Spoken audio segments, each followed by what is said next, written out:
Okay, this is going to be a short tutorial on how to filter your JPEG that you're going to use for your study. The first one I'm going to do is mosaic, and then the second one I'm going to do is cutout. But you're going to see that there's many different filters. So what I did is I brought in an image, and it was 7.5 by 10 at 300 pixels per inch. So we can go to the image size. You see this 7.5 by 10 at 300 pixels per inches. Okay, all right. We want to make sure that to make the filters work, let's go and make sure we're in grayscale. Grayscale, and make sure you're at 8 bits channel. Okay. The other thing that's going to be very helpful is to make sure that the history is checked and the layers are checked. Okay, so what we're going to do is we're going to go to Filter, and instead of the Filter Gallery, we're going to go to Pixelate, and then we're going to go to something called Mosaic. And that's what's going to make it into the different size squares. One of the things that you will notice is that I had it set to 150 cell size. If I start changing this, see, they get smaller and it's more, obvious, but it's going to be also harder to paint and harder to work with. So let's go to 150, and the reason we do 150 is 150 is 1/2 of 300. We're at 300 pixels per inch. So that means that a 1 inch would be 300 pixels wide, so a 1/2 inch would be 150 pixels wide. So that's basically, that makes these 1/2 by 1/2 inches. Okay. One of the things that we want to do now is we're going to save this, because we're going to go File, okay, go File, Save As, and maybe call it Scarlett Johansson Black and White, and then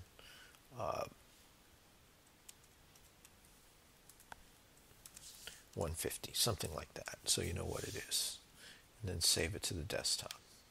Okay.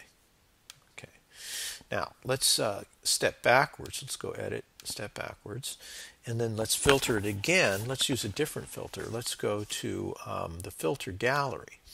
So the Filter Gallery gives you quite a few options, and if you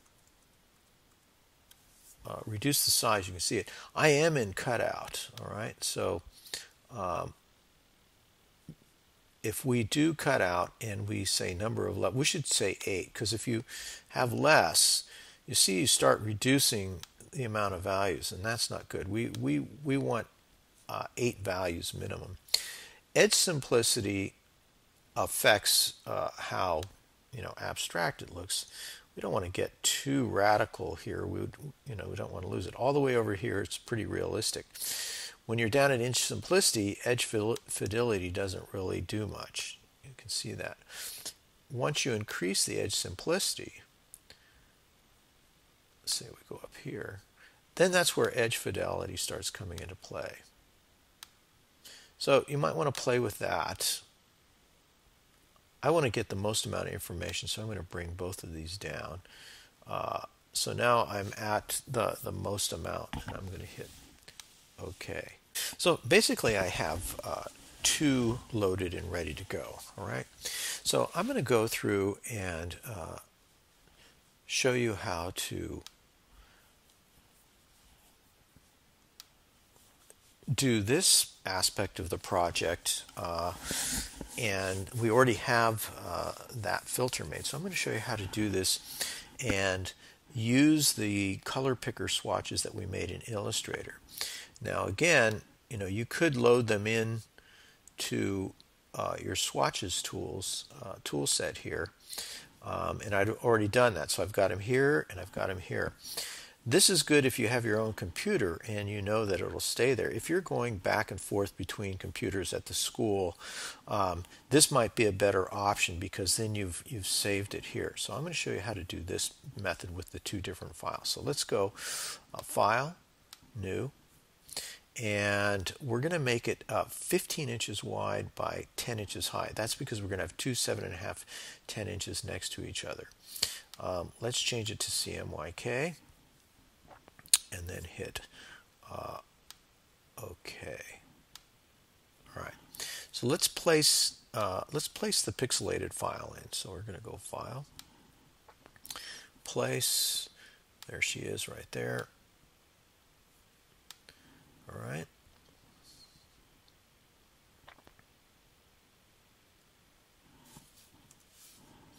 And then let's do something important. Let's make sure that we are in CMYK mode. That's good, okay? So then we're going to go File, Place, and let's place that color picker JPEG in here. And there it is. So that's the palette we're going to be looking to work from. Okay. Now, let's go to the layers. That generated another layer. Let's make a copy of this layer here, this one. Let's make a copy of this, and you're going to see why very quickly. It's going to let us go back and forth and make value decisions. Okay, so one simple way of doing this is just working with the bucket tool. So I can drop different colors in. So if I start with my lightest value, get this be a little bit bigger here. Start with my lightest value as my yellow greens. This is now in the bucket tool. You know, I'll start by reducing it to a tolerance of 1. Let's see how that works.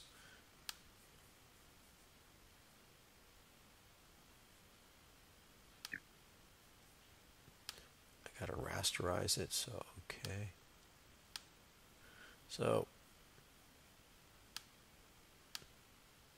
So you can see 1 may not be high enough. Let's go up to 4. There we go. Now, my opacity is 100%, and that's probably, you know, a good idea. All right. There's another one that looks pretty light, and maybe this one over here. Okay. Now let's pick another color. Maybe I'll pick this, and I'll start this yellow-green that's been desaturated. And let me start picking some areas around it.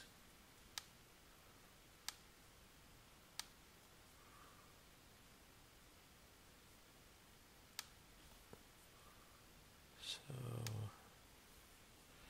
you can see that sometimes it selects. And just so I can check, and this is why we have 2 layers, let's just see how our values are going. So it looks like I might be a little bit light and a little bit saturated on these. So if we go back to this color, I can always go to my color, and I can either go to, I can desaturate it, or let me go to CMYK and let me put a little bit of black in it and then see if does that work. So that darkened it, and that's actually, you know, again, if I go to my layers, that's actually just about right. See that? So my other ones now, these other yellows are a little bit too bright. So I can select them, go back to my, add a little bit of black to it, go back to, it's too dark, so I can go to my HSB slider, desaturate it. There we go. Needs to be a little. Okay, so you can see I can keep going. Now here's another thing I can do. And you got to be careful with this because you can see it's going to make very large sorts of selections, but this may be, it's a little bit harder to do with our mosaic, but we can go to Select color range. All right, and you see that something comes up. You have an idea. You can either pick highlights, which are way up here, or midtones, which is going to work better for us. But we've got a range of midtones we can work with. We can go all the way down to kind of the lower key values. The fuzziness, as you increase it, increases the selection. This decreases the selection. So let's decrease the selection, hit OK, and then we're going to go to Edit, Fill, and we're basically going to fill that entire area. Now what might be helpful is let's change the opacity to about 75, and then select Color, select it again, and then you go to your eyedropper, and if I had the I could either pick from the swatches or from the swatches that are now behind this. I could do that. Let's go to these darker red violets, desaturate now, and then hit OK, and then hit OK again. And you can see it generates the entire range that it's selected. So again, that may or may not be helpful, especially in the mosaic.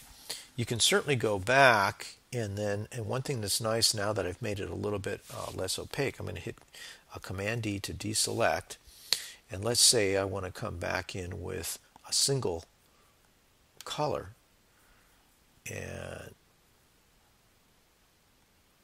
go to the bucket tool. Maybe I reduce this to 1, and see, I can go back in here now. That's the value is a little bit dark, and it's also a little bit too saturated. So let's go back. That's way too light. I might be a little bit better. And you can see, so I can go back and forth. Now that I've got this range, I can go back and forth between the select color range and then also the bucket tool. So let's do one more really quickly, and let's see what happens when you do this with the I'm going to select color range. So in this case, I'm going to go up to more of the highlights, and let me go all the way and choose highlights. Okay. All right. So it selects that. As soon as I try the bucket tool, it's going to ask me to rasterize. So I'm going to go with my maybe I'm going to go with my light blue. Okay. I probably need to increase my tolerance to about 4. There you go. Now, let's check the opacity. It's at 100%. That's okay. All right. And then hit Command D to deselect, and let's do the color range again. So let's go select color range. Let's reduce. Let's go from highlights to midtones. So this is we don't want to go all the way up to 255 because we've already done that. You can see it selected a smaller area. Okay, so now let's maybe take our yellow